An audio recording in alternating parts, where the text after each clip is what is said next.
বাহ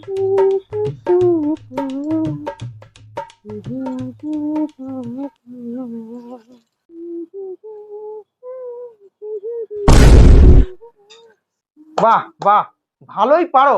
নিজের শাড়িগুলো একবারে চিকন চাকন ভাবে গুছিয়ে রাখো, আর আমার জামা প্যান্ট গুলো দেখো পুরো দুমড়ে মুচড়ে রেখেছে।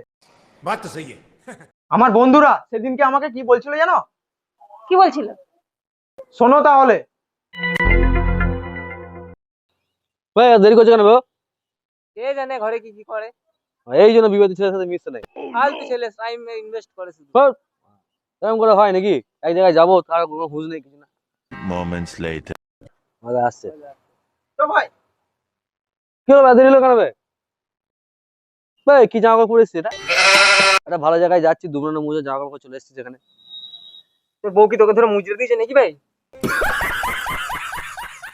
হ্যাঁ হ্যাঁ বে, তাই তো বে, মুজরে দিয়েছে। বলে এখন জামা জামা তোকে। ঠিক আছে ঠিক আছে, চাপ চাপ চাপ চাপ, এত কথা বলছি যখন চল।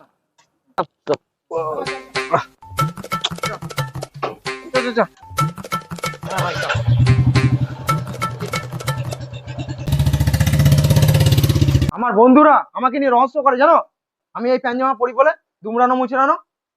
আমাকে একটু জামা প্যান্ট গুলো কেচে দিতে পারো না? ভালো করে আয়রন করে দিতে পারো না? পুরো দুমড়ানো মুচড়ানো জামা প্যান্ট পরতে হয় আমাকে। আমি তোমার জন্য একটা কানের দুল কিনে এনেছিলাম, ভাবলাম তোমাকে দেবো, কিন্তু তোমার কীর্তিকলাপ দেখে না আমার আর দিতে মন চাইছে না।